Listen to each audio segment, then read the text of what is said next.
नमस्कार, आप देख रहे हैं सिटी टाइम्स रायगढ़, जहां हर खबर आपके शहर की सबसे ताज़ा और भरोसेमंद अपडेट के साथ पहुंचती है।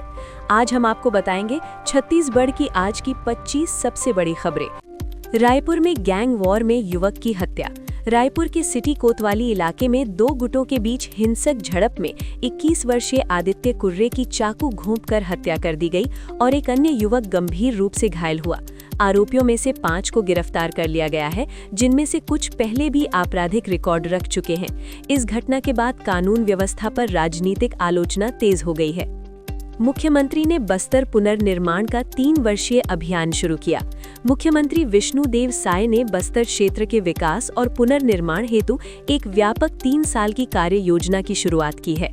उनके अनुसार नक्सलवाद लगभग निर्णायक रूप से समाप्त हो रहा है और राज्य प्रशासन इलाके में शांति तथा आर्थिक प्रगति बढ़ाने के लिए योजनाएं लागू करेगा। आईटीबीपी कैंप में आदिवासी महिला ने सुरक्षित प्रसव किया। छत्तीसगढ़ के दुर्गम जंगल इलाके अबुझमाड़ में आईटीबीपी के एक कैंप को आपातकालीन प्रसूति कक्ष में बदलना पड़ा, जब एक आदिवासी महिला को प्रसव पीड़ा हुई। 42 किलोमीटर दूर अस्पताल न पहुंच पाने के कारण सुरक्षा बलों के कर्मचारियों ने सुरक्षित डिलीवरी सुनिश्चित की। किसान ने पेस्टिसाइड खाकर आत्महत्या का प्रयास किया।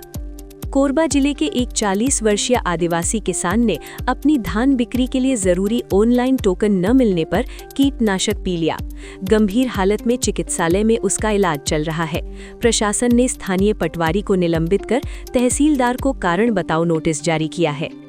छत्तीसगढ़ में मौसम स्थिर, ठंड में बढ़ोतरी की चेतावनी। आज मौसम सामान्य रूप से शुष्क और ठंडा बना हुआ है, लेकिन 15 जनवरी के बाद प्रदेश में ठंड और बढ़ने की संभावना बनी हुई है। लोगों को शीतल लहर के लिए तैयारी रखने के संकेत दिए गए हैं। धान निर्यात और कृषि नीतियों पर चर्चा। राज्य में धान निर्यातकों के लिए मंडी शुल्क में छूट की अवधि बढ़ाने तथा कृषि उत्पादन को बढ़ावा देने के स्थानीय उपायों को जारी रखा जा रहा है, जिससे किसानों को अधिक लाभ मिलने की उम्मीद है। अवैध धान परिवहन पर जब्ती अभियान। राज्य पुलिस एवं कृषि विभाग ने अवैध रूप से परिवहन किए जा रहे हजारों क्विंटल धान को जब्त किया है और कई वाहनों को सीज किया गया है। सरकार की ओर से इस मामले में सख्ती जारी है। हाई कोर्ट में सांसद की याचिका पर सुनवाई। बिलासपुर से सांसद द्वारा दायर याचिका पर छत्तीसगढ़ हाईकोर्ट में सुनवाई हुई है, जहां सरकार को नोटिस जारी किया गया है और जवाब मांगा गया है। वरिष्ठ नागरिकों के सरकारी कार्यक्रमों की समीक्षा बैठक। राज्य स्तर पर वरिष्ठ नागरिकों तथा अन्य सामाजिक वर्गों के लिए चल रही सरकारी योजनाओं की समीक्षा बैठकें आयोजित की जा रही हैं, ताकि योजनाओं का लाभ सही लोगों तक समय पर पहुंच सके। पॉश समिति के कार्य को लेकर हाईकोर्ट सख्त। छत्तीसगढ़ उच्च न्यायालय ने पॉश यानी कार्यस्थल पर यौन उत्पीड़न रोकथाम समिति को प्रभावी ढंग से काम करने और मामलों की निष्पक्ष जांच सुनिश्चित करने के निर्देश दिए हैं। रायपुर में नाबालिग बच्ची के साथ दुष्कर्म का मामला। रायपुर जिले में एक नाबालिग बच्ची के साथ कई दिनों तक यौन शोषण किए जाने का गंभीर मामला सामने आया है। परिजनों के अनुसार आरोपी बच्ची को बहला फुसलाकर अपने घर ले जाता था और वहां उसके साथ गलत हरकत करता था। जब बच्ची की तबीयत बिगड़ने लगी और उसने घर वालों को पूरी बात बताई, तब मामला पुलिस तक पहुंचा। पुलिस ने तुरंत एफआईआर दर्ज कर आरोपी को हिरासत में ले लिया है। मेडिकल जांच में दुष्कर्म की पुष्टि हुई है। घटना के बाद इलाके में आक्रोश का माहौल है और लोगों ने आरोपी को कड़ी सजा देने की मांग की है। प्रशासन ने पीड़िता को इलाज और काउंसलिंग की सुविधा उपलब्ध कराने का आश्वासन दिया है। कोरबा में डायल 112 ड्राइवर समेत 5 युवकों पर गैंग रेप का आरोप। कोरबा जिले में 19 वर्षीय युवती के साथ सामूहिक दुष्कर्म की घटना सामने आई है। आरोप है कि डायल 112 में कार्यरत एक ड्राइवर समेत 5 युवकों ने युवती को सुनसान जगह पर ले जाकर उसके साथ गैंग रेप किया। युवती ने साहस दिखाते हुए थाने में शिकायत दर्ज कराई। पुलिस ने 2 आरोपियों को गिरफ्तार कर लिया है, जबकि 3 आरोपी अभी फरार हैं। पुलिस अधिकारियों ने बताया कि आरोपियों की तलाश के लिए लगातार छापेमारी की जा रही है। सरकारी सेवा से जुड़े कर्मचारी का नाम सामने आने के बाद प्रशासन की कार्यप्रणाली पर भी सवाल उठ रहे हैं। महिला सुरक्षा को लेकर फिर से चिंता बढ़ गई है। खेत से मटर तोड़ने पर बच्चों को बांधकर पीटा, आरोपी गिरफ्तार। रायपुर जिले के एक गांव में खेत से मटर तोड़ने के आरोप में एक किसान ने 2 नाबालिग बच्चों को रस्सी से बांधकर बेरहमी से पीटा।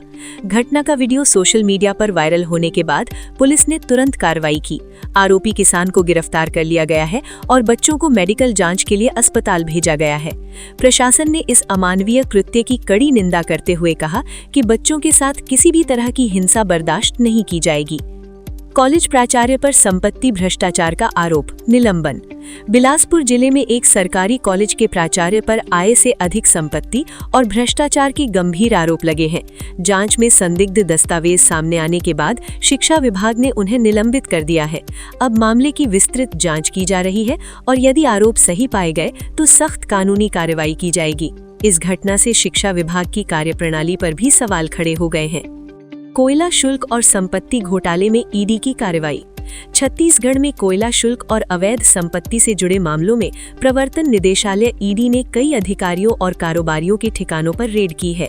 जांच एजेंसी को बड़ी मात्रा में दस्तावेज और संदिग्ध लेन देन के सबूत मिले हैं। सरकार का कहना है कि भ्रष्टाचार के खिलाफ जीरो टॉलरेंस की नीति अपनाई जा रही है और दोषियों को बख्शा नहीं जाएगा। राज्य में निवेश और रोजगार अपडेट। छत्तीसगढ़ ने हाल ही में विभिन्न उद्योगों और निजी क्षेत्रों से लाखों करोड़ रुपए के निवेश आकर्षित किए हैं। इनमें स्टील, खनन, कृषि प्रसंस्करण और सूचना प्रौद्योगिकी जैसे क्षेत्र शामिल हैं। सरकार के अनुसार इन निवेशों से सैकड़ों नई कंपनियों और उद्योग इकाइयों के संचालन की उम्मीद है, जिससे राज्य में हजारों नए रोजगार सृजित होंगे। निवेशकों को सुविधाजनक माहौल देने के लिए राज्य ने औद्योगिक नीतियों और कर प्रोत्साहन योजनाओं में सुधार किया है। मुख्यमंत्री कार्यालय ने कहा कि इन निवेशों का सीधा लाभ ग्रामीण और अर्ध शहरी क्षेत्रों के लोगों को मिलेगा, जिससे आर्थिक विकास और जीवन स्तर में सुधार होगा। खेल, राज्य स्तरीय टीम की उपलब्धियां। छत्तीसगढ़ की U16 क्रिकेट टीम ने विजय मर्चेंट ट्रॉफी में नॉकआउट चरण में प्रवेश कर ऐतिहासिक उपलब्धि दर्ज की है। ये पहली बार है कि राज्य की इस आयु वर्ग की टीम ने इतनी आगे की प्रतियोगिता में जगह बनाई है। टीम के कप्तान और खिलाड़ियों ने शानदार प्रदर्शन करते हुए कई मैचों में विपक्षी टीमों को हराया है। इस उपलब्धि के बाद युवा खिलाड़ियों को राष्ट्रीय स्तर पर भी अवसर मिलने की संभावना बढ़ गई है। राज्य क्रिकेट संघ ने खिलाड़ियों और कोचिंग स्टाफ को बधाई दी और कहा कि भविष्य में ऐसे खेल आयोजन युवा प्रतिभाओं को बढ़ावा देने के लिए नियमित रूप से किए जाएंगे। छोटे शहरों में चोरी की घटनाएं, आरोपी गिरफ्तार। छत्तीसगढ़ के कई छोटे शहरों और ग्रामीण इलाकों में बीते 24 घंटे के दौरान चोरी की घटनाएं सामने आई हैं। रायगढ़, महासमुंद और कांकेर जिलों में घरों और दुकानों को निशाना बनाया गया। पुलिस ने त्वरित कार्रवाई करते हुए कुछ आरोपियों को गिरफ्तार कर चोरी का सामान भी बरामद किया है। पुलिस अधिकारियों के अनुसार रात के समय सुनसान इलाकों में गश्त बढ़ाई जा रही है ताकि ऐसी घटनाओं पर रोक लगाई जा सके। सरकारी योजनाओं के क्रियान्वयन की समीक्षा। राज्य सरकार की विभिन्न जन कल्याणकारी योजनाओं जैसे प्रधानमंत्री आवास योजना, उज्ज्वला योजना और राशन वितरण प्रणाली की समीक्षा बैठक आयोजित की गई। अधिकारियों को निर्देश दिए गए कि पात्र हितग्राहियों तक योजनाओं का लाभ समय पर पहुंचे। कुछ जिलों में शिकायत मिली थी कि लोगों को समय पर राशन और आवास की स्वीकृति नहीं मिल रही, जिस पर कलेक्टरों को कार्रवाई के निर्देश दिए गए हैं। ग्रामीण इलाकों में शिक्षा और स्वास्थ्य कार्यक्रम। ग्रामीण क्षेत्रों में बच्चों की शिक्षा और स्वास्थ्य को लेकर विशेष अभियान चलाया जा रहा है। सरकारी स्कूलों में उपस्थिति बढ़ाने के लिए शिक्षकों को निर्देश दिए गए हैं और आंगनवाड़ी केंद्रों में बच्चों का पोषण आहार नियमित रूप से वितरित किया जा रहा है। स्वास्थ्य विभाग में गर्भवती महिलाओं और बच्चों के लिए टीकाकरण अभियान भी तेज कर दिया है। स्थानीय बाजारों में व्यापारिक गतिविधियां तेज। मकर संक्रांति और आगामी त्योहारों को देखते हुए छत्तीसगढ़ के स्थानीय बाजारों में रौनक बढ़ गई है। रायपुर, बिलासपुर और दुर्ग में कपड़े, मिठाई, तिल, गुड़ और सजावटी सामान की बिक्री तेज हो गई है। व्यापारियों का कहना है कि इस बार बिक्री पिछले साल से बेहतर होने की उम्मीद है। किसानों की आर्थिक गतिविधियों में तेजी। धान खरीदी के बाद अब किसान अगली फसल की तैयारी में जुट गए हैं। बीज, खाद और कीटनाशकों की मांग बढ़ रही है। कृषि विभाग ने किसानों को समय पर खाद और बीज उपलब्ध कराने के निर्देश दिए हैं। कुछ इलाकों में सिंचाई की समस्या सामने आई है, जिस पर जल संसाधन विभाग को अलर्ट किया गया है। स्कूलों और कॉलेजों में सांस्कृतिक कार्यक्रम। राज्य के कई स्कूलों और कॉलेजों में वार्षिक उत्सव और सांस्कृतिक कार्यक्रम आयोजित किए जा रहे हैं।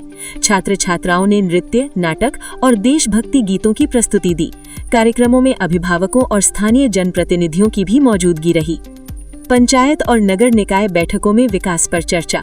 ग्राम पंचायतों और नगर निगम की बैठकों में सड़क, नाली, पेयजल और स्ट्रीट लाइट जैसे मुद्दों पर चर्चा हुई। कई वार्डों में खराब सड़कों की मरम्मत और नई नालियों के निर्माण को मंजूरी दी गई। जनप्रतिनिधियों ने अधिकारियों से काम में तेजी लाने के निर्देश दिए। ट्रैफिक, मौसम और जन सुविधा से जुड़ी अपडेट। राज्य के प्रमुख शहरों में ट्रैफिक व्यवस्था को सुचारू रखने के लिए विशेष अभियान चलाया जा रहा है। मौसम विभाग के अनुसार आने वाले दिनों में ठंड और बढ़ सकती है, इसलिए लोगों को सतर्क रहने की सलाह दी गई है। नगर निगम द्वारा साफ सफाई और कचरा प्रबंधन पर भी विशेष ध्यान दिया जा रहा है। तो ये थी आज की 25 बड़ी खबरें छत्तीसगढ़ से। सिटी टाइम्स रायगढ़ के साथ जुड़े रहे, क्योंकि हम आपको हर दिन सटीक, भरोसेमंद और ताज़ा खबरें लाते रहेंगे। अगर आपको हमारी खबरें पसंद आई तो लाइक, शेयर और सब्सक्राइब करना मत भूलिए। हमारी नजरें हमेशा आपके शहर पर, क्योंकि सिटी टाइम्स रायगढ़ हर पल, हर खबर आपके साथ।